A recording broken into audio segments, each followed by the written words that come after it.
Olá, olá a todos os amigos do canal Demis Viana Mundo Secreto para mais uma edição especial. Hoje, meus amigos, está sendo realizado a segunda conferência no Congresso, reunião pública no Congresso do México. A primeira teve uma repercussão internacional impressionante e esta promete ser ainda mais bombástica que a primeira. Então vamos aguardar maiores informações. Ela deve estar rolando neste dado momento. Aliás, a Débora, gratidão a Débora, já de antemão aqui, ela está preparando o relatório do que está rolando nesse segunda audiência no Congresso mexicano, que apresentou as múmias de Nazca. E existem, é interessante o Jaime Maussan, porque quando ele apresentou, foi iniciativa dele, no Congresso mexicano, o caso das múmias de Nazca, muitas pessoas viam isso como chacota, como algo que não ia dar em nada, eles achavam que não teria sucesso. Mas, no entanto, ele conseguiu surpreender tudo e a todos, comprovando a veracidade desse fato através de vários experimentos, vários laudos que sustentam a sua tese. Então, cada vez mais fica robusto, fica consolidado a questão das múmias de Nazca. Elas cada vez mais ficam comprovadas. Então, praticamente foi ratificado que a existência, uma existência realmente não humana, que são de origem não humana.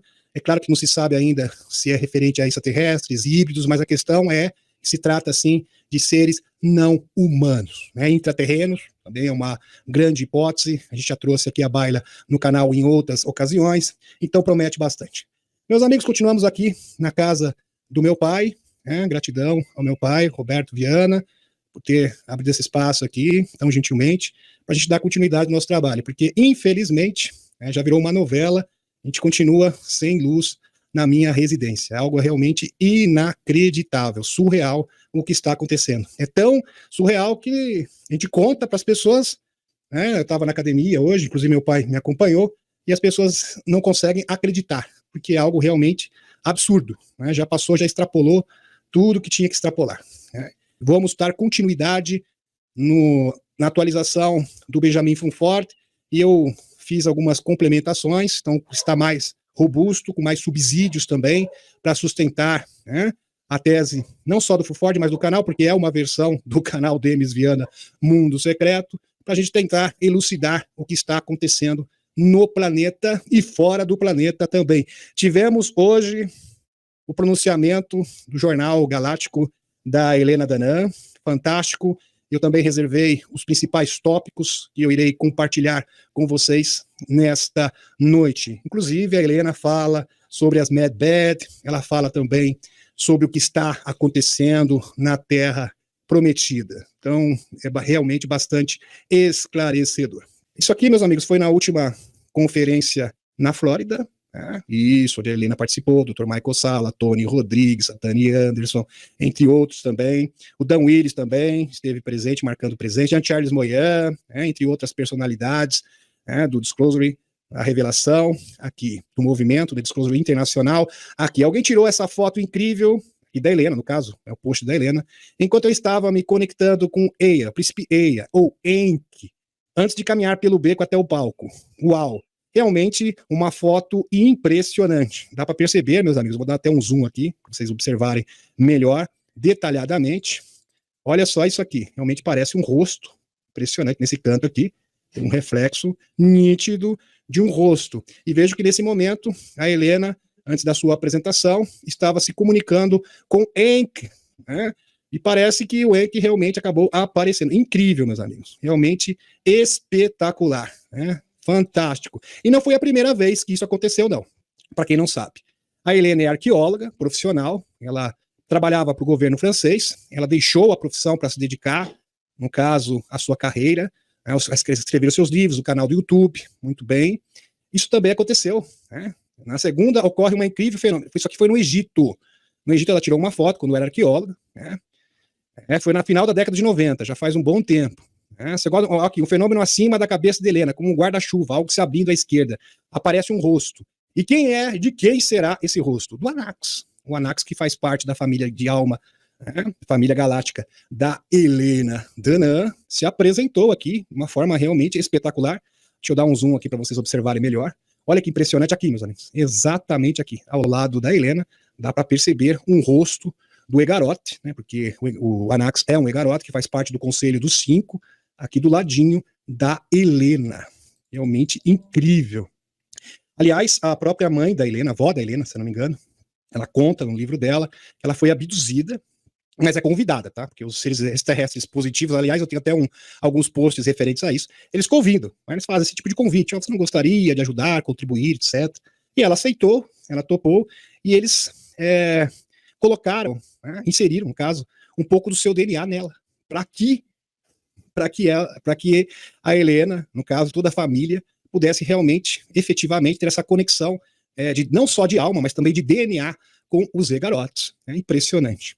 E é bom salientar aqui, meus amigos, que grande parte das pessoas que são sementes estelares, tá, praticamente todos, têm um pouquinho do DNA, tem um pouco do DNA da sua família galáctica. E é o mesmo, né, e não é diferente com a família da Helena Danã. Grande Anax, aliás, os Egarotes são um dos seres mais espirituais do universo. Realmente maravilhoso. É isso aqui. Isso aqui também é bem interessante. Aqui, painel do clima mundial captura uma imagem anômala. Ela aparece próximo ao litoral nordeste do Brasil, no dia 25/10/2023, hoje. E pelas proporções, é gigantesca. É gigantesca. Isso aconteceu, eu já mostrei para vocês. Eu acredito que se trate, sim, da Arca, tá, meus amigos? A probabilidade de ser isso é muito grande. Né? E a gente sabe da Arca do Atlântico, se uniu no espaço há pouco também. Antes disso, a Helena postou a informação, ela nos trouxe a informação que a Arca do Atlântico se uniu no espaço com a nave-mãe dos Alteanos. E na sequência, algumas semanas depois, acho que foi uma semana, acho que não deu nem 10 dias, nem 2 semanas completas, teve essa notícia aqui de uma anomalia inexplicável próximo aqui do litoral, aqui no litoral do Brasil, do Nordeste. Falando do Nordeste, um abraço especial. Né? Pena que na última atualização o JP não teve autorização dos seus superiores, sinal verde, para dar maiores informações. Isso era perceptível, tanto é que o Michael Salla estava insistindo, a questão da Arca, ele estava se esquivando e o Michael Salla entendeu que não era o momento ainda, que ele não recebeu essa autorização para fornecer, né, no caso, essa informação. Então ele respeitou, no caso, ele entendeu a questão do JP. Mas, independente disso, aqui a Helena mostra fortíssimos indícios, sinalizadores bastante concretos, que de fato a Arca retornou. Né? Ela retornou, e quem sabe para reativar uma cidade. Existem cidades próximas, aqui, aliás, existem várias cidades que estão sendo reativadas. Por exemplo, tem a cidade de Europa, Lua de Júpiter, uma cidade subaquática, abaixo daquela crosta de gelo, que foi ativada pela presença de Ankh, e uma das possibilidades levantadas na penúltima atualização do JP era uma ativação de uma atividade, de uma cidade, no caso, submersa, numa região do Atlântico. Então vamos aguardar, mas a probabilidade de se tratar disso é realmente bastante grande. É claro que precisa ser confirmado ainda, obviamente. Muito bem. E agora, meus amigos, vamos retornar. Deixa eu ver se eu tenho mais informações aqui. Tem bastante coisa. Isso aqui também é interessantíssimo, aqui para vocês, essa informação aqui. Segundo especialistas, isso poderia ser explicado porque é um grande número de avistamentos de objetos voadores não identificados no oceano. O relatório da Marinha Russa indica que civilizações não humanas poderiam ter bases subaquáticas. Exatamente isso que você está ouvindo. Então, um relatório oficial da Marinha Russa indica, né, que a possibilidade da existência de bases alienígenas subaquáticas. Leia mais, alienígenas amam os oceanos, indica relatório da Marinha Russa. Aqui está o post, o post para vocês. Os alienígenas amam os oceanos, indica relatório da Marinha Russa. Os registros que datam da época soviética foram compilados por um grupo naval especial que coleta relatos de incidentes inexplicáveis entregues por submarinos e navios militares. O grupo era liderado pelo vice-comandante da Marinha, o almirante Nikolai Isminov, e os documentos revelam numerosos casos de possíveis encontros com OVNIs, diz o site. 50% dos encontros com OVNIs estão ligados aos oceanos, mais 15% aos lagos. Então, os OVNIs tendem a ficar na água. Então, existe uma porcentagem significativa, muito grande, de OVNIs que são encontrados debaixo d'água. Certa ocasião, um submarino nuclear que estava em missão de combate no Oceano Pacífico detectou 6 objetos desconhecidos. Depois que a tripulação não conseguiu superar seus perseguidores, o capitão ordenou que subisse à superfície. Objetos seguiram o exemplo, saindo da água e alcançando o voo até desaparecer. Então, os OVNIs conseguem atuar tanto debaixo submersos, né, ou também na superfície. Então, eles conseguem subaquático, voar tranquilo, né, sem qualquer tipo de problema. São polivalentes, multiuso. Muitos eventos misteriosos ocorrem na região do Triângulo das Bermudas. Continuando o texto aqui para vocês, meus amigos. Lembra o contra-almirante Yuri Beketov, comandante de submarino aposentado. Os instrumentos apresentam mau funcionamento, sem motivo aparente. Eu detecto forte interferência. O ex-oficial da Marinha diz que isso pode ser uma interrupção deliberada de OVNIs. Aliás, esse tipo de interferência eletromagnética é bastante comum quando ou um submarino, ou uma espaçonave, um avião, se depara com um OVNI. O veterano da inteligência da Marinha, capitão Hank Igor Bartley, disse, abre aspas, os OVNIs oceânicos aparecem frequentemente onde as nossas frotas ou da NATO estão concentradas, perto das Bahamas, ou seja, das Bermudas, Porto Rico. Eles são vistos, abre aspas, olha só, eles são vistos com mais frequência na parte mais profunda do Oceano Atlântico, na parte sul do Triângulo das Bermudas e também no Mar do Caribe. A gente pode linkar essa informação com a questão lá no Triângulo, com o JP, por exemplo, e da própria Helena Danã. Então, além da Arca do Atlântico, existem duas cidades submersas. Uma é dos Kilimat A, de Gama, que são do cruzeiro, tem origem no Cruzeiro do Sul. Então, essa espécie extraterrestre tem uma base permanente no Triângulo das Bermudas. Aliás, até a fotinho deles aqui tá pequenininha no canto, mas dá para ler perfeitamente, dá para observar perfeitamente. Dr. Michael Salla lançou um vídeo sobre a fantástica exploração da Arca sobre o Oceano Atlântico. No vídeo, JP fala de pequenos mexicanos que conseguiram entrar em alguns quartos da Arca, enquanto outros não conseguiram. A delegação chinesa foi de alguma forma interrompida e eles entoaram o cântico Hakuna Matê e conseguiram ter acesso a vários compartimentos da Arca, diferente dos chineses, que não tinham a frequência correta. Ao que parece, pela consciência da Arca, então tem essa base permanente dos Kilimat A, como vocês podem observar, muito bem, que são seres aquáticos, totalmente adaptados para viver debaixo d'água. E o contra-almirante da Marinha dos Estados Unidos, renomeado especialista em oceanografia, Tim Gallaudet, diz que há uma falta de curiosidade científica quando se trata de investigar as evidências abundantes de objetos voadores identificados, OVNIs, mergulhando no mar. E ele acredita que uma descoberta recente no fundo do oceano pode estar relacionada a uma base subaquática secreta de OVNIs. Essa parte realmente é bem interessante, uma base secreta subaquática. Exatamente aonde? Triângulo das Bermudas, aonde se encontra, segundo a própria Helena, e isso é reforçado, respaldado pelo JP, pelos Kilimat A. Relata a Daily Star. Ele prestou atenção em uma descoberta específica identificada durante uma recente varredura no fundo do mar. Tim recorreu ao seu amigo, o renomado explorador subaquático Victor Vescovo, para explorar o fundo do mar perto de Catalina. Após vários avistamentos de OVNIs na área, Victor descobriu uma característica misteriosa no fundo do oceano. Victor descobriu que parecia ser uma cunha no chão. Uma cunha no chão. Não conseguiu encontrar uma explicação natural para isso, disse Tim. Abre aspas. A anomalia parece uma cunha retirada de uma coisa chamada colina. É basicamente uma crista subaquática.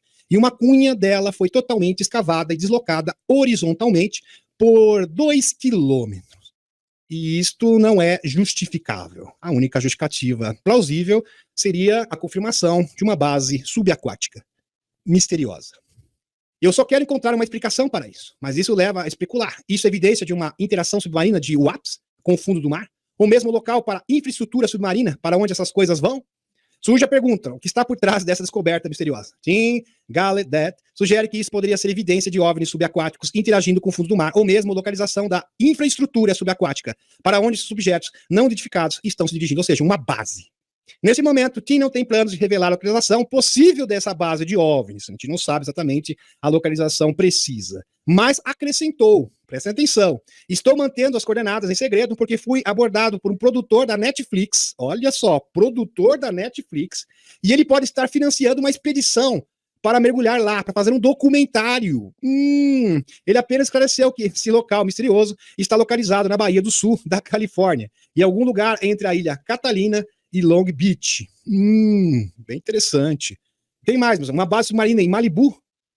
Existem inúmeras evidências. A gente vai apresentar todas aqui para vocês. Distante, 6 quilômetros da costa de Point Dume, em Malibu, Califórnia, uma estrutura de aparência incomum encontrada no fundo do mar, com base em imagens obtidas no Google Earth.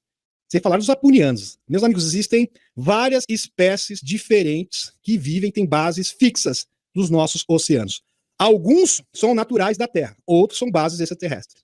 existem seres subaquáticos também que são nativos do planeta Terra. A gente fala muito de seres extraterrestres, de seres intraterrenos, e existem também os seres que vivem, né, são intraoceânicos, exatamente. O objeto de forma oval tem um enorme topo plano e que parece ser os pilares ou colunas que parecem revelar a entrada para o interior mais escuro. E tá aqui a foto da estrutura para vocês.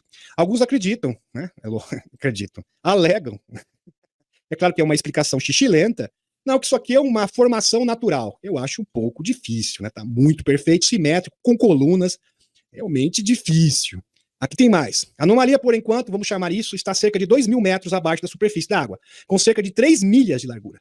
Qual é exatamente isso? De acordo com o site de um programa de rádio baseado em Califórnia, Fat to Black, este pode ser o santo grau da ufologia. Objetos submersos não identificados, que os pesquisadores têm procurado nos últimos 40 anos. De acordo com pesquisadores UFO, a simetria perfeita das características em conjunto com 6 pilares de topo colossais, polidos, que sustentam, faz isso, sem dúvida, uma base alienígena submarina secreta. Olha, dá uma olhada nisso aqui, meus amigos.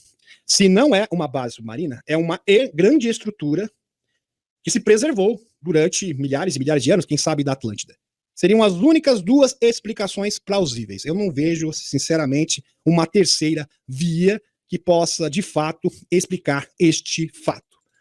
Muito bem, vamos para o próximo.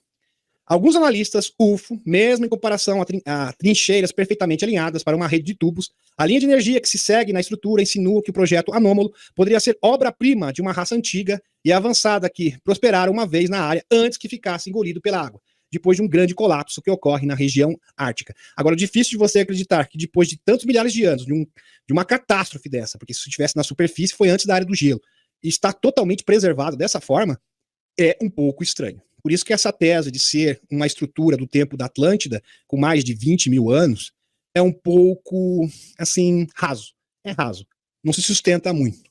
Por quê, meus amigos? É frágil.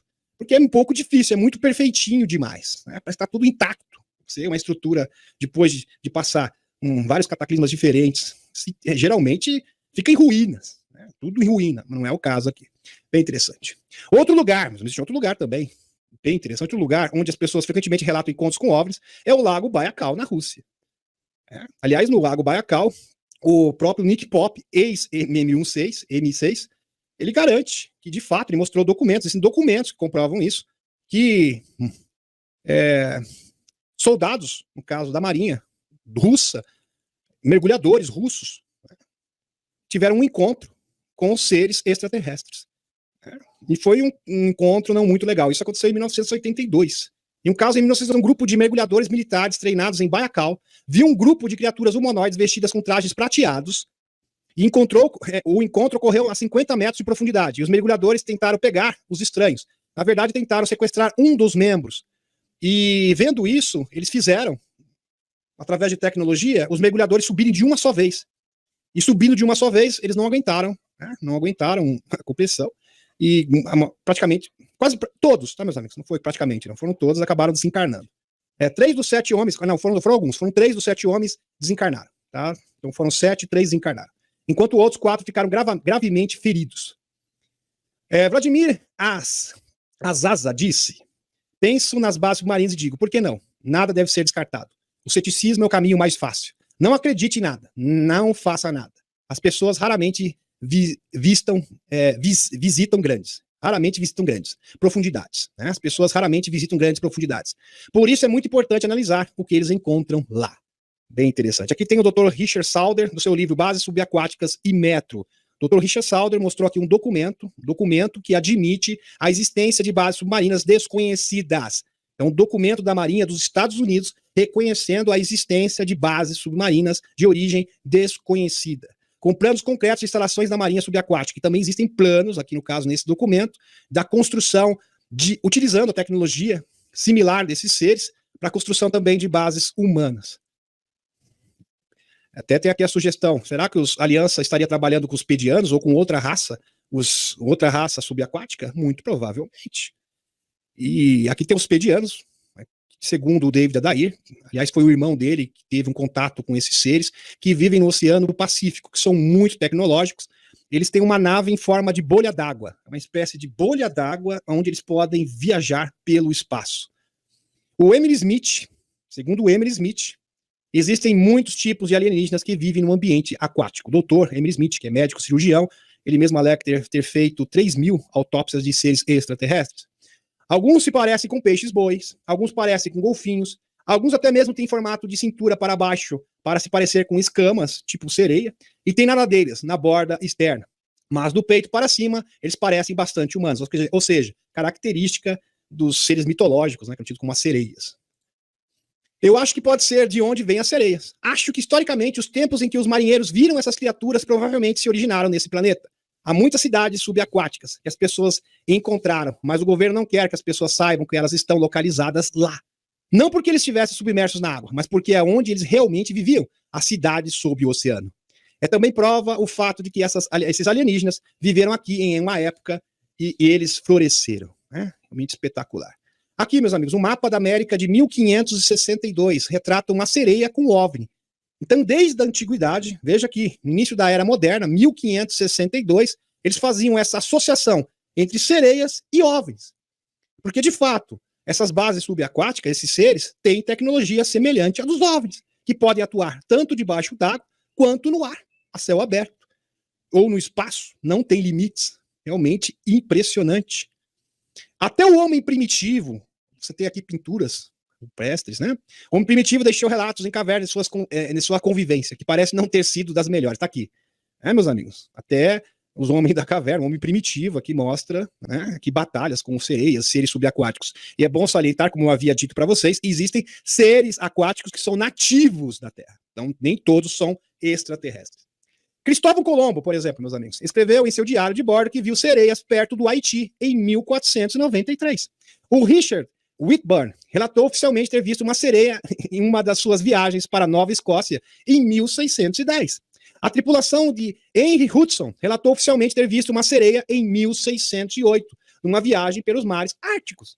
Richard Whitburn relatou ter visto uma sereia próxima à beira da Baía de Santa John, na Nova Escócia, Estados Unidos, em 1620. John Smith, navegando nas Índias Ocidentais, em 1614, conta um relato que viu uma sereia. Ele também é conhecido por seu romance como Pocahontas. Olha só, Pocahontas, que foi um sucesso da Disney, quando do desembarque de colonizadores, onde é hoje o estado da Virgínia. É interessante, realmente espetacular. Então, como eu havia dito para vocês, meus amigos, existem bases subaquáticas de origem alienígena, ok? Bases. Existem cidades, aí já são seres nativos do planeta Terra que também vivem debaixo d'água. Então são duas coisas distintas. Então, com certeza, nós teremos um encontro com seres intraterrenos, com o desembarque dos seres extraterrestres, e também vai ser revelado a existência desses seres que vivem nos oceanos. Realmente será um grande acontecimento. Muito bem, deixa eu retornar à espaçonave. Retornando à espaçonave, agora eu vou trazer para vocês a atualização, as notícias galácticas da Helena Danã, neste instante. Muito bem, vamos lá. Decolando nossa espaçonave novamente. Veja que isso tem muitas informações robustas, hein, meus amigos? Muito bem. Helena Danã. As Medbed, pessoas perguntando quais as atualizações da Medbed. Pois bem, aqui está uma atualização das Medbeds, que estão sendo construídas nas antigas instalações lunares. Então, essas tecnologias que vão revolucionar, estabelecer pessoas, todas as enfermidades, estão sendo produzidas em escala industrial na Lua, utilizando o quê? As antigas instalações lunares. Quais seriam essas antigas instalações lunares? Existe uma instalação lunar que era da Frota Negra, que inclusive tinha forma do símbolo do bigodinho. Tem outra que é do ICC, que é do Conglomerado Corporativo Intergaláctico. Então essas instalações hoje estão na mão da Aliança da Terra. Elas foram reformuladas assim que os seres extraterrestres regressivos foram expulsos do nosso planeta, e assim como a Frota Negra, porque eles têm tecnologia de espaçonaves, então é uma outra categoria de ser, muito bem. Aliás, eles fugiram para Aldebaran, Aldebaran, os Anunnakis negativos que lá residem. Essas bases foram reutilizadas, totalmente reformuladas, foram reutilizadas e reformadas para a instalação dessas tecnologias. Não só as Medbed, mas muitas outras tecnologias exóticas incríveis. Serão entregues nas instalações subterrâneas. Então, primeiramente, será entregue nas instalações subterrâneas, aonde os chapéus brancos atuam, segundo a Helena. E depois, meus amigos, presta atenção, através de caminhões para locais onde não exista obstrução do estado profundo. Eu não sei exatamente que local do mundo que não tenha obstrução do estado profundo, praticamente no mundo inteiro. Quem sabe na Rússia, mas mesmo assim é um tanto complicado. Mas isso aqui já traz o prelúdio da distribuição dessas tecnologias maravilhosas. Então, é claro que é fundamental a destruição, aliás, tem necessariamente que o estado profundo ser extirpado, abrir caminho, que vai abrir caminho realmente para que isso possa ser efetivado, né, de verdade. Mas isso está muito próximo já de acontecer, aliás, já está tudo pronto. Isso que é muito bom, já está pronto para ser distribuído. Fantástico. Helena Danã, representantes de Andrômeda se reuniram com membros da Confederação e da Federação Galáctica em Ganymedes, alertando que os Maitra, que foram expulsos daqui, que são os Greys altos, os Maitra, que são seres super regressivos, estavam reunindo forças e que era importante redobrar a vigilância nos portais. Então tem um portal em Saturno, tem um portal em Júpiter também, sob controle da Federação e da Confederação. Só fiz um alerta, fiquem em alerta total, muita vigilância, redobrem a vigilância nos portais, porque esses seres estão se reunindo querendo uma revanche. Então fiquem de prontidão. Muito bem.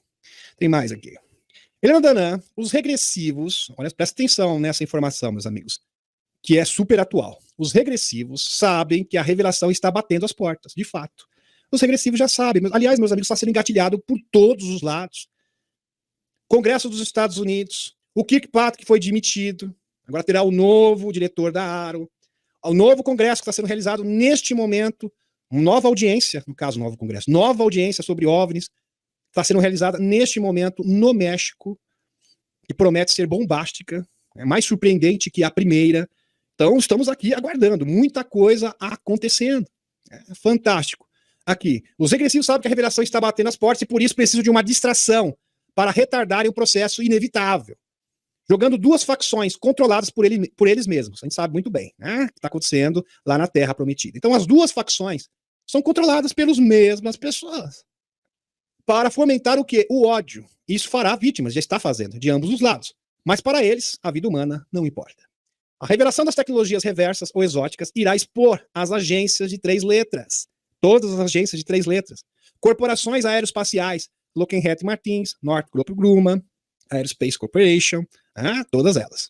Os Majestic 12, tudo que aconteceu na formação desse comitê especial que tinha um nível de classificação, um nível de segurança acima do presidente dos Estados Unidos, acima dos membros do Congresso, de senadores, etc. A Operação Paperclip, o que foi de fato a Operação Paperclip, em 1957, onde foram entregados vários amigos do Bigodinho em vários setores-chave dos Estados Unidos, como setor aeroespacial, setor farmacêutico, indústria, tudo que vocês possam imaginar. O acordo da infiltração dos amigos do Bigodinho, né? Então eles sabem que a revelação será a tampa do caixão da Deep State. Enquanto mais dermos atenção às suas distrações, mais demorado será a revelação. Então não dê alimento para os escuros. Não dê a sua energia para eles. Não perca tempo com isso. Não podemos dar esse tempo extra para os trevosos. Então, quando você fica consumindo esse tipo de informação, você está dando uma sobrevida para os escuros. Então, meus amigos, não deem esse tempo extra para eles. Outra coisa, que as forças especiais Chapéus Brancos estão travando uma batalha terrível na rede de túneis sobre Israel, na faixa de Gaza. É apenas uma questão de tempo até chegar ao homem que muitos chamam de cabeça da cobra, a cabeça da serpente. A Toca do Coelho Israel, obviamente, muito profunda. Registros claros de operações de escavação de túneis remontam a mais de 4.000 anos atrás. Esculturas assírias mostram a unidades de engenharia pertencentes a Sargão de Akkad, que reinou entre 2364 e 2279 a.C., minando as muralhas de cidades inimigas, segundo o professor Joel Roskin, geomorfólogo e geólogo. Muito bem. Isso é muito interessante, porque Sargão deu crédito aos Anunnakis pelo seu sucesso na construção do primeiro império do mundo, centrado no local onde a luta entre o grupo extremista e Israel está acontecendo neste momento. Impressionante essa coincidência. É claro que não é uma coincidência. Lembrando, essa aqui eu já trouxe para vocês, a região de Gaza era onde se encontrava o foco dos Néfilins, ou gigantes. Lembrando que o gigante Golias, que foi retratado na Bíblia, era de Gaza, também, terra dos filisteus. Os gigantes deveriam ser combatidos pelos israelitas, mas nunca foram efetivamente exterminados por eles. Os gigantes eram corpos avatares em sua maioria, e ficavam em estase, ou seja, em hibernação, no subterrâneo, que é hoje conhecido como os túneis de Gaza. O cineasta e pesquisador La Marzulli acredita que este seja um dos motivos do conflito. Isso. Que levou, seja um dos motivos ocultos desse conflito. E tem mais. Aqui está um artigo, meus amigos, fascinante, que post do Dr. Michael Salla, que aponta para alguns dos túneis sob a faixa de Gaza com milhares de anos de idade, datado de Sargão de Akkad.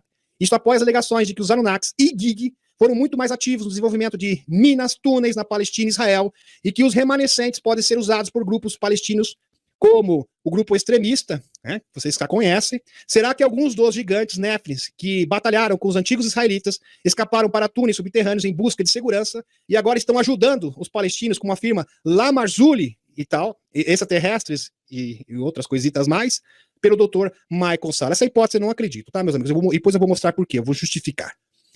Continuando. O professor Joel Hoskin, novamente, germofólogo, geólogo do Departamento de Geografia e Ambiente da Universidade de Bar-Lan, acompanhou as mudanças nos túneis de Gaza ao longo de anos. Analisou as condições que permitiam a formação de expansão e revelou quais as condições geológicas de segurança que permitiam que do seu desenvolvimento rápido. Registros claros de operações de abertura de túneis remontam a mais de 4.000 anos. Esculturas assírias mostram unidades. Isso aqui que está falando é um especialista, tá? É um especialista que está afirmando a existência desses túneis em Gaza. E não é segredo de ninguém, aliás, existem notícias oficiais afirmando a existência desses mesmos túneis que eu já trouxe à baila aqui no canal para vocês. Escultura síria mostra unidades de engenharia pertencentes a Sargão de Akkad, que reinou, tal, muito bem, essa informação eu já trouxe para vocês, minando as muralhas de cidade inimigas. As tropas americanas que atacaram posições lembra do Osaminha, né? Da Al-Qaeda, perseguiram o Osaminha. Em 2002, descobriram um enorme complexo de túneis, ligando as formações naturais de cavernas de Tora Bora ao Afeganistão.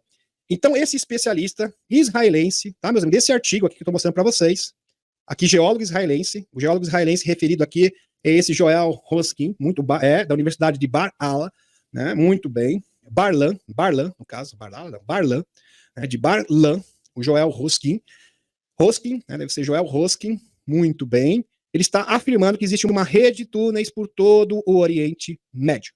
É isso mesmo, ele está afirmando a existência de uma rede de túneis em todo o Oriente Médio, que com certeza existem ligações com outras partes do mundo. Por certo, deve ter ligações com outros túneis no mundo inteiro. Uma rede de túneis que são usados para diversas finalidades diferentes. É bem interessante isso aqui. Muito bem. Agora, meus amigos, vamos dar uma analisada nisso com calma. Muito bem. A gente sabe que existe uma profecia, criatura sobre o rio Eufrates na Antártida. Aqui. E na Antártida. Muito bem. Criatura sobre o rio Eufrates e na Antártida. De acordo com o livro das Revelações, o Apocalipse, anjos caídos, aprisionados em um local subterrâneo do sul, sairiam enquanto o rio Eufrates secasse. E essas bestas deveriam exterminar 1/3 da humanidade. Helena recebeu informações de amigos de outros planetas sobre isso. Ok. O príncipe Eia informou: estes não são demônios. Quando minha facção partiu, porque o príncipe Eia teve que simplesmente sair daqui, colocamos nesse planeta uma teia extremamente inteligente de emissários em estase. Como Nigishizida, os 7 anjos de Enki, muito bem, que eram conhecidos como os 7 anjos de Enki, com corpos híbridos, com seus avatares para que pudessem respirar e vagar na Terra. Nós, Anunnaki, não nos parecemos com eles. Eles são avatares híbridos, ou, em nossos termos de tecnologia, trajes biológicos. Apenas trajes biológicos. Muito bem. Ambientais. Esses são os gigantes do despertar do qual você está falando. Nada pode parar nosso plano. Nosso plano de grandes mudanças estão a caminho para a humanidade da Terra, para os humanos da Terra. Mudanças positivas. Quando você não tem o poder militar, você desenvolve sua inteligência. Agora eu vou falar sobre esses seres, debaixo dos rios. Estas são mais antigas que as histórias do dilúvio, quando me retirei da Terra com meu povo. Seres muito antigos. Esses seres eram produto de manipulação genética e seriam tão poderosos que nenhum exército da Terra poderia vencê-los.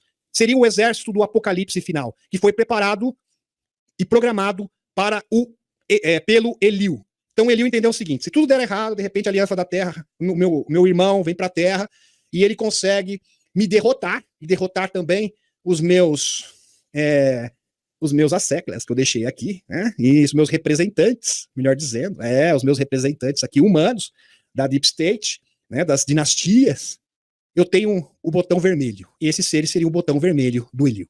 Eu não estava envolvido nisso. Esses seres foram trazidos para a Terra por uma de nossas naves, projetados em outro lugar, mas não na superfície desse planeta. Então eles foram feitos, foram produzidos, foram manipulados, melhor dizendo, fora da Terra. Não há perigo para se preocupar. Estou aqui para todos vocês. Fiquem tranquilos aí que está garantindo que eles não vão fazer mal a ninguém. Essas bestas serão libertadas, mas não os caminhos das escrituras. Essas bestas serão libertadas nos seus caminhos. O seu ser estar será liberado do seu sofrimento. Será liberado do seu sofrimento, porque eles são torturados. Conheço as maneiras de fazer isso. Isso é inominável. O que o meu irmão fez, no caso o Elil, ele não era um cientista, não tinha consideração pela vida, por qualquer forma de vida em geral. Sofrimento não era um termo pelo qual ele tinha empatia. Mas ele previu que em um futuro distante ele perderia o controle sobre este mundo. Então Elil sabia, ele tinha consciência que em algum tempo, no futuro, ele iria perder o controle do planeta. Então ele preparou o quê? Esse botão vermelho. Aqui está a imagem do príncipe Ea, Enk, muito bem. E o que é isso, os Moloch-Ri, esse nome dessas criaturas? São denominados, são conhecidos como os Moloch-Ri. O Moloch-Ri é um avatar híbrido que pode assumir diferentes formas e vincular uma poderosa alma negra. Em hierarquia superior. Então são corpos avatares que podem abrigar uma alma negra. Interessante. O ser estar escuro, assim como o ser estar de alta frequência, não podem ser presos à carne. Então, quando isso acontece, usa-se magia negra. A criatura resultante será dilacerada pela dor por toda a encarnação. Olha só, meus amigos. É como eu havia dito para vocês. Esses seres, eles conseguem atuar, os seres extraterrestres, tanto no mundo físico quanto no mundo espiritual. Você pode ter bestas muito cruéis e insaciáveis através desses métodos. Os Moloch-Ri, sob 2 rios, não vão fazer mal a ninguém. Eles estão sendo cuidados. Na verdade, não despertaram recentemente. Eles estão vivos há muito tempo. Que cruel. Então, eles mantêm esses seres como uma espécie de sofrimento eterno, uma espécie de MK, através de um trauma perpétuo, de sofrimento e tortura, para que essas almas possam serem vasos de almas negras, regressivas, para assumir os corpos, né, desses seres. Realmente é algo bem macabro. Aqui está a foto dos Moloch-Ri para vocês, tá, meus amigos? Seriam esse tipo de ser aqui que vocês estão observando na tela. Muito bem, está aqui. Em sofrimento terrível. Essas bestas. Muito bem. Então isso está sob controle, isso não vai acontecer. Muito bem. Agora existe outra coisa, meus amigos, que tem outro fator aqui que nós temos que considerar, que é os gigantes ruivos.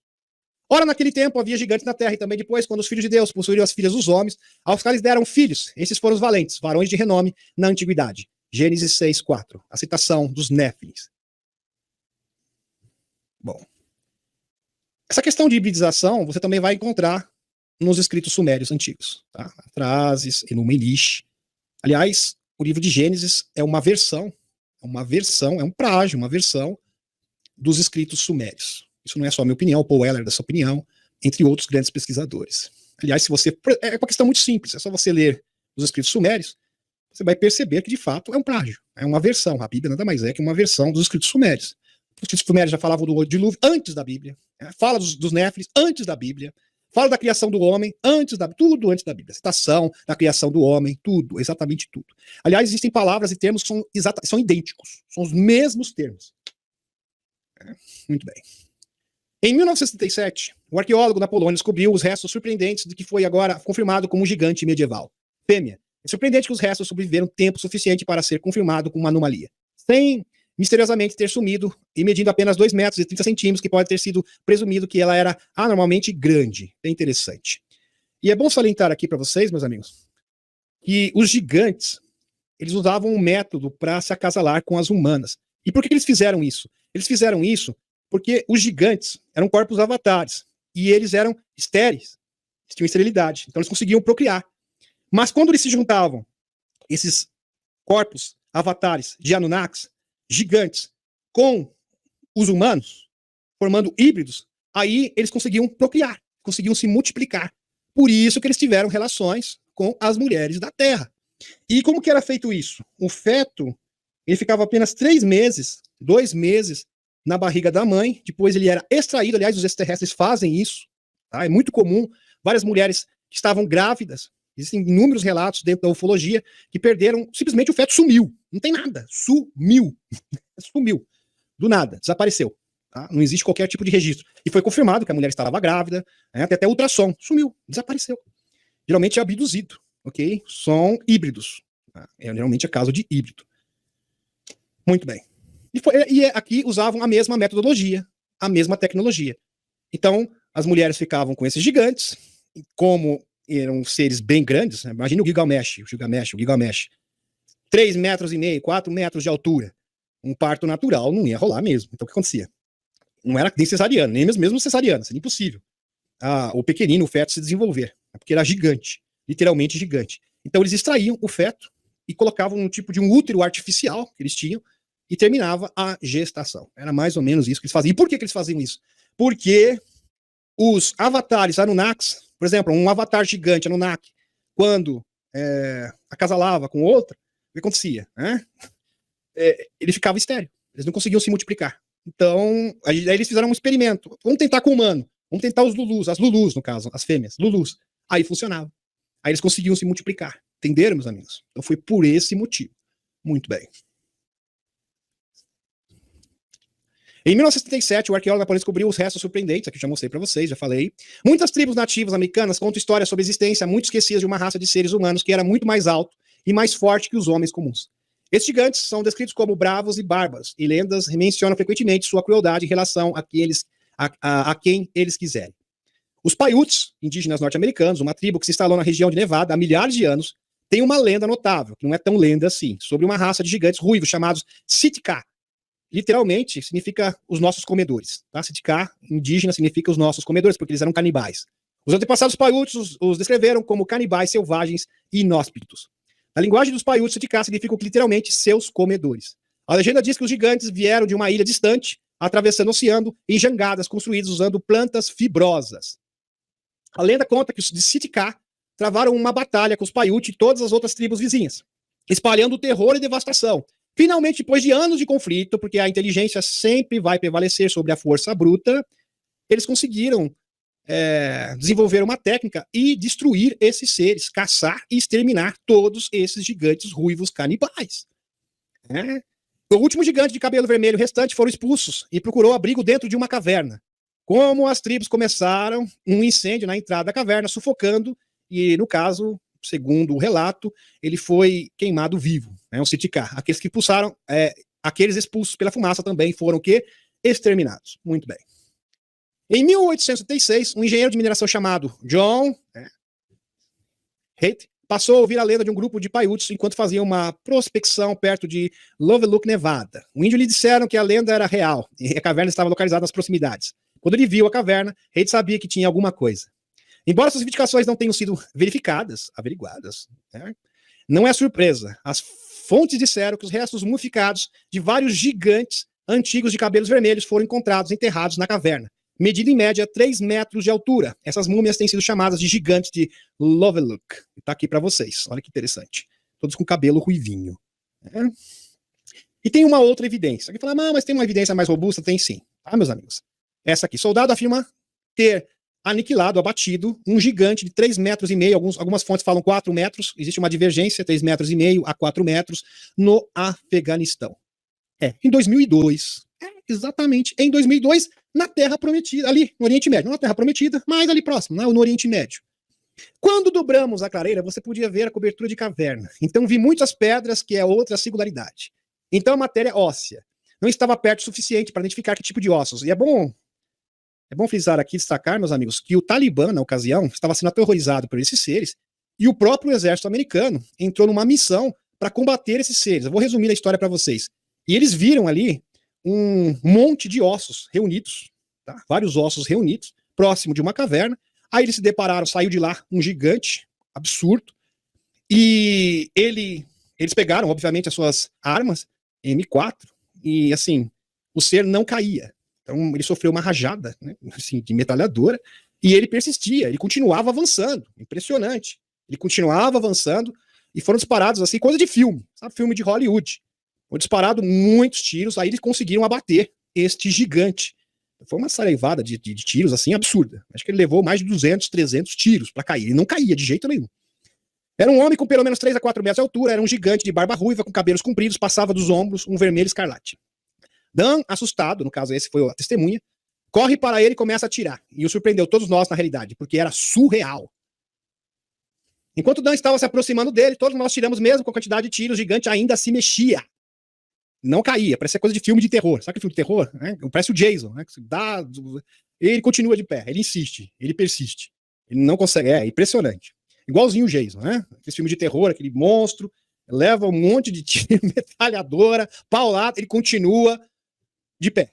Foi exatamente isso que aconteceu, né? E continua avançando, O gigante, né, foi desencarnado, Dan também foi, no caso, esse soldado aí também desencarnou, tá ok? Solicitamos ao comando um helicóptero para remover aquele ser. Foi enviado um helicóptero grande com um gancho para transportar o corpo. Soldados confirmam que o gigante era ruivo de pele clara, tinha 6 dedos em cada mão e 6 dedos em cada pé. Depois enviaram o relatório após a ação, foi relatado que eles foram instruídos por seus superiores a não revelar nada. Presumivelmente remover qualquer menção a um ser gigante. Bem interessante. Falaram o seguinte, fiquem quietinhos, isso aqui nunca aconteceu. Porque eles sempre é o protocolo de costume. Eles têm esse procedimento padrão para esse tipo de casos assim surpreendentes, vamos colocar assim, né, que vão ser impactantes. Testemunho do piloto, tá aqui o testemunho do piloto. Eu mostrei um testemunho de um dos soldados anônimos que citou esse Dan aqui, tá? Muito bem. E agora, aqui, testemunho do piloto. Um piloto aterrissou numa base da Afeganistão e foi informado que eles precisavam pegar carga especial, que não havia absolutamente nenhuma câmera permitida. Não podia, você não pode levar câmera, celular, nada. O piloto descreve a carga. Era basicamente um cara morto, e esse cara era extremamente grande, e quando digo grande, nossos paletes não basicamente, se bem me lembro, cerca de 4 a 6 metros. Mais ou menos. Esse cara estava deitado em posição fetal no palete, e ele encheu o palete, ele tinha cerca de mais de 1.000 quilos, 1.100 libras. Meus amigos, isso é um absurdo. Quase uma tonelada. Absurdo, passando de uma tonelada. O piloto corroborou muito mais os detalhes dados pela, não sei quanto que dá 1.100 libras, tá, meus amigos? Quem quiser fazer o cálculo aí, mas é muito pesado mesmo. Ok, muito bem. O piloto corroborou muito mais os detalhes dados pelas outras 2 testemunhas, incluindo o fato de que esses gigantes eram de pele clara, ruiva e tinha dedos extras nas mãos e nos pés. No Afeganistão, meus amigos, a história entre os nativos era desenfreada sobre a existência de gigantes canibais que viviam em cavernas. Então parece que a lenda dos Paiute sobre os Tzitzit-K não é tão lenda assim. Tem realmente fundo de verdade. Vejam, meus amigos, isso não é coincidência. São os mesmos seres com as mesmas características que são citados pelos índios norte-americanos. Impressionante esse relato aqui. Né? Impressionante mesmo. E vejam que o Talibã, na época, em 2002, estavam sendo aterrorizados por esses seres. Agora, a hipótese, né? Vamos voltar aqui à nossa espaçonave. Portanto, a hipótese. Esses seres não podem ser controlados. Está muito claro isso. Então, o governo dos Estados Unidos já sabia da existência deles desde 2002. Com certeza, muito antes disso. Porque se eles foram averiguar, é porque eles já tinham informação da existência desses seres. Então, os gigantes ruivos não podem ser controlados. Se você pegar, por exemplo, os informes, os relatórios do David Paulides, por exemplo, o Stefan Ben-Nun, ele fala sobre seres híbridos que foram programados por inteligência artificial. E mesmo esses seres que foram programados geneticamente para serem estritamente obedientes, se rebelaram. Se rebelaram. Então imagine esses seres, esses gigantes ruivos. Então a hipótese de você controlar esses gigantes é impensável. Eles são totalmente irracionais, são com força bruta, não tem como controlar, não tem como domesticar esses seres. Ponto. É bom frisar também que esses seres não são numerosos. Então eles têm um número reduzido. E eles não são tão poderosos assim, porque se eles fossem realmente poderosos, eles não seriam sido dizimados pelos indígenas. E olha que os indígenas usavam apenas flechas e a cabeça. Como eu falo, a razão, o conhecimento sempre vai superar a força bruta. A inteligência sempre vence, sempre prevalece sobre a força bruta. E foi assim que os indígenas, através de várias armadilhas, conseguiram dizimar esses seres. Então, apesar de eles serem muito fortes, eles são, assim, burrinhos, vamos colocar a palavra aqui. Né? Realmente, lhes falta inteligência. Então, eles têm uma consciência bastante limitada. Então, praticamente, considerar a hipótese desses seres serem controlados, por exemplo, pelo Hamas, está descartada. Ok, meus amigos? Ou por qualquer outro grupo. Não, não é isso. Não é isso que se trata. Não são os Moloch-Ri também, porque os Moloch-Ri já estão contidos, segundo o príncipe Ea. Mas, no entanto, nessa região existem Stargates. Em 2003, um pouquinho antes da invasão do Iraque pelos Estados Unidos, naquele confronto, vocês conhecem muito bem, o Saddamzinho, Saddam Hussein, etc., foi encontrado por um cientista alemão. Ele viu gigantes ali, ele achava que tinha encontrado um local onde havia Gilgamesh, né? Gilgamesh, o épico de Gilgamesh, ou Gilgamesh, a gente fala Gilgamesh, Gilgamesh, mas olha que interessante, que era um híbrido de Anunnaki, olha que interessante, Gilgamesh não era Anunnaki, mas era híbrido, ou seja, meio humano e meio Anunnaki, e tem portais também, e ele fala a existência de Stargates. Então, no meu entendimento, o que tem nos túneis de Gaza são tecnologias e gigantes adormecidos, que a Deep State não pode ter acesso. Lembrando que, para ter acesso a essas tecnologias, você tem que ter o DNA certo e a frequência certa, a vibração correta. Caso contrário, você não tem acesso a essas tecnologias. Isso vale tanto para as salas de registro, isso vale para as arcas e vale para qualquer tipo de tecnologia. Então, os escuros só podem tomar posse de tecnologia dos regressivos, dos extraterrestres regressivos, que já foram expulsos daqui. E vamos convir aqui, meus amigos, os escuros já existem há muito tempo, então toda a tecnologia que lhes foi concedida pelos seres regressivos já está na mão deles há muito tempo. Então eles já têm posse de todas as tecnologias que foram fornecidas aos escuros pelos extraterrestres regressivos. Então, eles já têm essa tecnologia. As únicas tecnologias que eles não têm e nem podem ter acesso são as tecnologias dos extraterrestres positivos. Como eles não podem ter posse dessa tecnologia, lhes resta apenas uma opção. Vamos impedir que os chapéus brancos tomem posse dessa tecnologia e que tomem posse desses gigantes, que eles permaneçam adormecidos. Compreenderam? Alguém pode dizer assim, mas por que eles não aniquilam esses gigantes? Alguns gigantes podem ser destruídos, mas alguns gigantes especiais não podem, porque na cápsula que protege esses gigantes, tem uma barreira. É como se fosse um campo de força, exatamente igual às arcas. Então você não consegue entrar ali. Existe um sistema de defesa. E é um sistema de defesa altamente tecnológico e eficiente. Então não tem como você destruir e nem tem como você tomar posse. Porque alguém pode cogitar assim, tudo bem, eles não podem tomar posse dessa tecnologia, não podem se apoderar dessa tecnologia, mas eles poderiam destruir essa tecnologia. Alguém poderia realmente levantar essa possibilidade. Mas essa possibilidade também, meus amigos, não existe. Então eles não podem destruir e não podem tomar posse. Então foi feito um acordo. Porque estrategicamente, para esse grupo extremista, esses túneis são bastante convenientes. Porque eles podem fazer contrabando de brinquedinhos, eles podem armar, por exemplo, ciladas, emboscadas, porque é muito fácil você, no subterrâneo não dá para saber a formação das tropas, então é mais fácil de você fugir também e reaparecer em qualquer lugar. Então, estrategicamente, é uma vantagem muito grande. Só que foi feito um acordo, é o seguinte, vocês protegem essas tecnologias para que os chapéus brancos não tomem posse dessa tecnologia, para que eles não consigam se apoderar dessa tecnologia, e nós damos acesso para vocês aos túneis. Entenderam? Muito provavelmente é isso que está acontecendo. E a cabeça da serpente, referida aqui, meus amigos, são os chefões, os verdadeiros chefões, os verdadeiros cabeças das dinastias. Porque esses figurões que aparecem por aí, como o Jorge Soros, falando em Jorge Soros, o filho do Jorge Soros foi se encontrar com o Zé recentemente. Isso foi impressionante, porque ali é uma confissão aberta, que ele realmente foi encontrar com o seu patrão. Oficialmente, o Zé da Usantia foi prestar continência para os seus patrões. Teve esse encontro ali, foi receber as ordens dos seus patrões. Aliás, o filhinho do Jorge Soros foi recebido com muita honra pelo Zé na Usantia. Então eles confessam realmente quem são os seus patrões ali, abertamente, na maior cara de pau. É realmente impressionante. Muito bem. Então, meus amigos, os verdadeiros líderes estão todos ali. E ali é praticamente uma fortaleza impenetrável, uma fortaleza expugnável. Ali ninguém consegue chegar. Entenderam? Então eles estão escondidos ali, muito provavelmente. Por isso que essa movimentação é a batalha, se trata de fato da batalha final. E eles estão fazendo isso também para esconder que eles estão colapsando financeiramente, e nós vamos mostrar isso para vocês agora, nesse momento. Preste atenção. O professor Joel Hoskin, está aqui a foto dele, diz que a área contém complexas cavernas subterrâneas de vários andares e túneis com salas, corredores e armazéns. O MI6 relata que combates intensos estão ocorrendo simultaneamente nesses complexos. Então a verdadeira batalha ocorre debaixo da terra, nessa região. Uma batalha velada, uma batalha que simplesmente a imprensa, os olhos, está oculta. Né? A verdadeira batalha está oculta dos nossos olhos.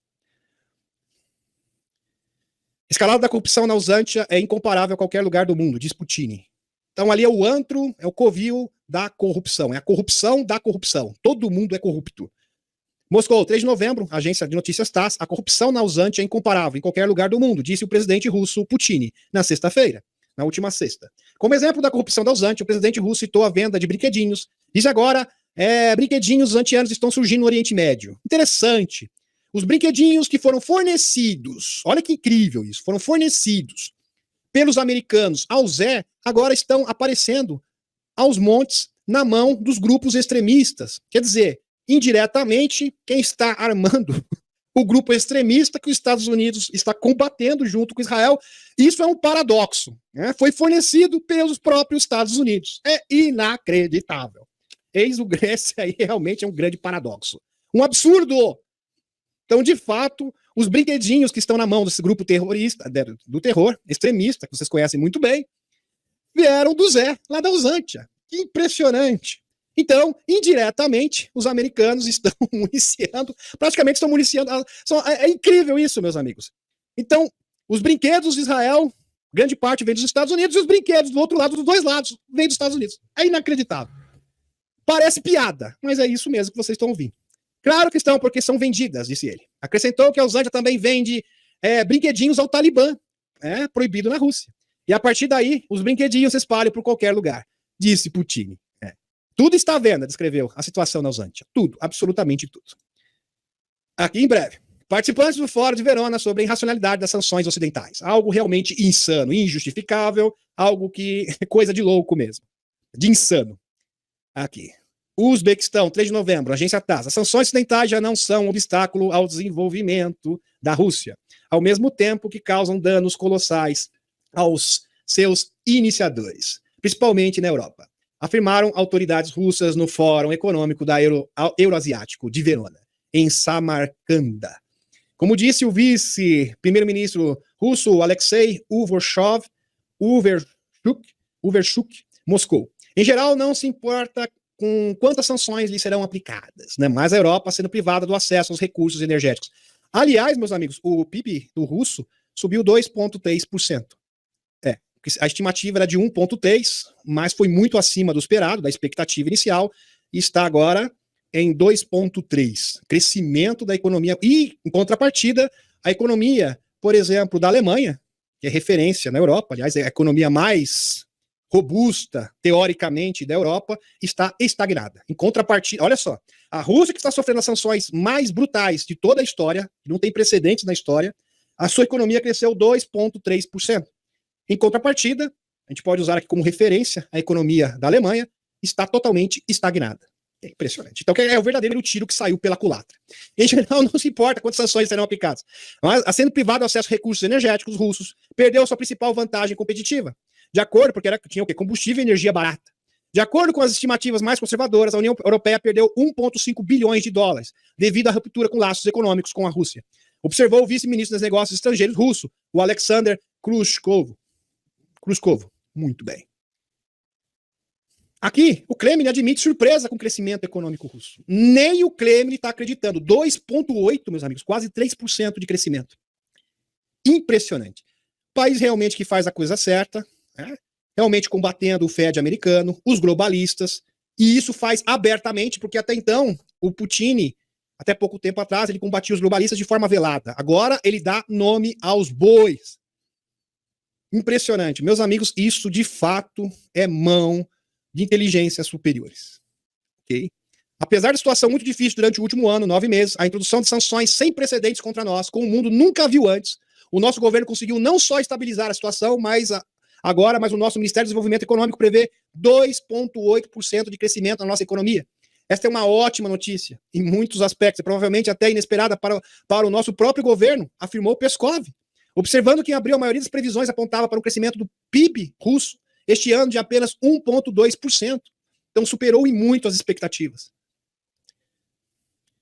Banco Central da Tailândia propõe abandonar o dólar no comércio. Iraque está abandonando o dólar no comércio. Meus amigos, Cada vez mais nações estão abandonando o dólar e negociando com as suas moedas locais. Isso é uma tendência mundial. O Fed americano está falido. A corporação Estados Unidos está falida. A corporação Vaticano está falida. A corporação Estado de Israel também está falida. Estão entendendo? Como está falida, ela vai ser apropriada pela Federação, pela Aliança da Terra. A Aliança da Terra vai tomar posse dessas corporações e dar ao povo. Entenderam, meus amigos? Porque são verdadeiras corporações, isso não são nações. O Banco da Tailândia, aqui, muito bem, já mostrei para vocês, né? O Banco da Tailândia apoia a utilização de moedas locais em vez do dólar americano. Globalização, um Deus que falhou, porque mais países têm optado pelo desenvolvimento soberano. Cada vez mais, por iniciativa da Rússia, países estão em busca da sua soberania nacional, nações soberanas. Eles não querem servir a um sistema trevoso, aonde financistas, metacapitalistas ditam as regras, utilizando organizações supranacionais. Eles não querem isso, já perceberam isso. E cada vez mais nações estão reivindicando a sua soberania nacional, que lhes é de direito. Então, o mundo multipolar, meus amigos, tem a proposta. Qual é a proposta do mundo multipolar? Soberania nacional. Cada país cuida do seu nariz. Nenhuma instituição, nenhum país tem que ditar regras sobre o outro. Vejam, nenhuma instituição, quando a gente lembra de instituição, a gente já lembra das instituições que existem na Europa, como a ONU, nem outro país, por exemplo, um país, né, com hegemonia igual aos Estados Unidos ou qualquer outro país, pode sobressair ou submeter, né, no caso, outro país aos seus ditames. Isso é inaceitável. E os países acordaram. E vejam que essa é a tática dos globalistas. Essa é a tática dos senhores de Davos. Criar o quê? Governos subservientes, governos fantoches, governos de faz de conta. Compreenderam? É. Então, cada vez mais países do que está acontecendo na África é surreal, meus amigos. Os africanos, em busca da sua soberania nacional, estão cansados desse sistema trevoso, desse sistema nefasto. Neocolonialismo, cansaram disso. Moderno. Aqui, a ordem mundial hoje está passando por uma grande transformação. Muitos países estão seguindo a iniciativa da Rússia ao escolher uma política soberana.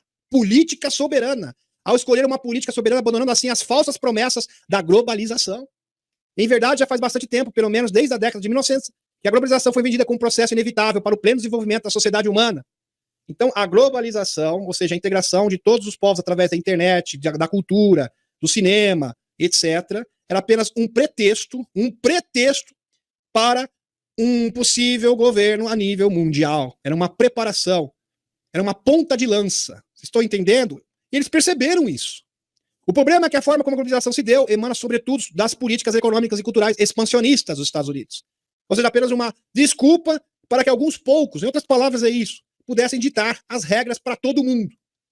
Uma verdadeira distopia, uma verdadeira ditadura. Baseou-se em regras injustas e que a última análise apenas ampliou a desigualdade entre os países. Então, a proposta da globalização era a igualdade entre os países, estava fazendo exatamente o contrário. Exatamente o contrário, o efeito oposto ao que foi prometido. Como observou certa vez o presidente russo Vladimir Putin, o modelo da globalização liberal, capitaneado por americanos e europeus, tornou-se apenas uma versão atualizada do neocolonialismo de séculos passados. É claro, meus amigos, que quando a gente fala Estados Unidos, a gente está falando do governo. Tá? Não quer dizer que os Estados Unidos seja do mal, tá ok? É o governo, são essas pessoas trevosas que estão no poder. E falando em poder, para quem não sabe, o Loirão, nas pesquisas oficiais, já está na frente do BD, na corrida presidencial dos Estados Unidos. E nessas pesquisas oficiais eles estão colocando o Loirão na frente do BD, é porque, podem ter certeza, anotem o que eu estou dizendo, é porque o Loirão está tendo uma vitória acachapante. Assim, um número exorbitante. Ele deve estar 20, 25 pontos na frente do BD. Para eles reconhecerem, olha, de fato, o Loirão está na frente do BD. 4 pontos. Eles estão admitindo 4 pontos, meus amigos. Muito provavelmente pode multiplicar isso, tá? Pode multiplicar isso por 10. Tá? Ou por 5, no mínimo por 5. Pode ter certeza que ele está 20 pontos na frente. Isso é o quê? Reconhecer a derrota. Porque se eles achassem que eles pudessem vencer, mexer os pauzinhos, pudessem contornar a situação, vocês estão entendendo onde eu quero chegar. Eles não iriam admitir isso. Então, isso aqui é a admissão da derrota. O próprio Obama falou, olha, Biden, não, é melhor você não concorrer porque você não tem chance. Grande parte da população te acha velho demais. Vamos colocar a legenda aqui, te acha senil, incapaz. Porque você não consegue nem, você não sabe nem onde você está. Você não sabe nem onde você está, você fica perdido. Você fala um monte de besteira. Então o povo americano já percebeu isso. E o pior, nós não temos um substituto. Obama afirmou, não temos um substituto. A gente vai colocar quem no lugar? A Kamala. Kamala não tem prestígio nenhum. Não tem carisma, zero. O governador da Califórnia, que o povo ama, tô sendo irônico aqui, tá? Ele fez uma péssima gestão na Califórnia. É esse que vai ficar no lugar do Biden? Não tem substituto. E agora que eles tiraram o Robert Kennedy Jr., agora não tem ninguém mesmo. O Robert Kennedy Jr. agora é candidato independente. Então eles estão, meus amigos, numa situação impossível. Eles sabem que perderam. E tem que partir pro desespero. Por isso eles querem o quê? Ganhar tempo. Vamos ganhar tempo. Vai que acontece alguma coisa, abre um portal, de repente o Maitra vem pra cá pra ajudar a gente. Então vamos ganhar tempo. Eles resistem. Mas eles já estão perdidos. Por isso que eles estão criando essa distração. Eles têm vários botãozinhos. E se existe um botãozinho que eles podem utilizar a qualquer momento, é esse barril de pólvora do Oriente Médio, esse ódio, que foi praticamente pré-programado durante décadas e décadas. Então ali já é uma bomba pronta, apenas esperando o momento de ser acionada. Então eles têm esse recurso. Se eles tivessem, prestem atenção no que eu vou falar, se eles tivessem outros recursos, se eles pudessem fazer uma invasão de falsa bandeira, já teriam feito. Se eles pudessem usar brinquedos mais sofisticados, já teriam feito. É que só restou isso, olha. O que restou? Olha, não dá para usar a invasão, não temos recurso, não temos meios, não temos dinheiro, porque eles não têm dinheiro, o dinheiro está esgotando. Aliás, eles não têm sequer estoques de armas. Não tem mais, está esgotando os estoques. Não tem mais, meus amigos, nos Estados Unidos você não consegue mais, eles não vendem mais para ninguém. Nem vendas internas. Você vai numa loja de brinquedinho lá, você não consegue comprar mais nada. Porque mandaram tudo para os Andes. E agora estão mandando o resto para Terra Prometida. Eles não têm também para vender para outros países, porque o estoque esgotou e a matéria-prima para fabricação de, como eu mostrei para vocês, de munição também acabou. Mostrei na última live, fontes oficiais. Então eles estão perdidos, estão falidos, completamente falidos. Autoridades dos Estados Unidos e da Europa abandonam o tema das negociações de paz com os Antia, dizem fontes. Acabou. Joga a toalha. Ou seja, a Europa, os Estados Unidos simplesmente jogaram a toalha. Agora, realmente, o Zé tem que ficar com essa cara aqui de pastel. Jogaram a toalha. Deixaram ele sozinho. Deixaram ele ver navios. Segura que a peteca é sua, meu filho. O filho é seu. Não queremos saber mais. Autoridades dos Estados Unidos e da Europa abordam o tema das negociações de paz com os Antia, dizem fontes. As conversações incluem linhas gerais daquilo que os Antia poderá ter que abdicar, ceder, para chegar a um acordo com o urso. Isso aqui, meus amigos, é uma declaração de rendição. Acabou. Acabou. É que assim fica muito feio, né? Falando, nós vamos render, a gente vai ter que aceitar os termos do urso, do Putin. Eles não podem admitir isso abertamente, mas eles já estão admitindo indiretamente. De forma velada, mas já estão admitindo. As conversas incluíam linhas gerais do que os Antia poderá ter de abolir para chegar a um acordo, disseram as autoridades. Vou ter que chegar no acordo. Ou seja, não tem mais como sustentar. Acabou, você perdeu a cara aqui de quem perdeu. Aqui, ó. Perdeu, meu filho. Aqui. Acabou. Infelizmente você perdeu. Felizmente para nós e infelizmente para você, obviamente. Aqui, meus amigos, que eu acabei de falar para vocês. Democratas abalados depois que pesquisa do New York Times, e é bom, meus amigos, o New York Times representa o quê? A mídia marrom. A própria mídia marrom disse game over. Acabou. Mostrou o loirão derrotando o Biden na maioria dos estados indecisos.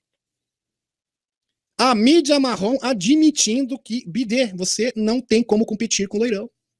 Se ele tivesse algum meio, tivesse alguma margem, vocês estão entendendo? Alguma brecha, eles estariam admitindo. Eles iriam fazer o que fizeram nas últimas vezes, colocando o quê? O Biden na frente.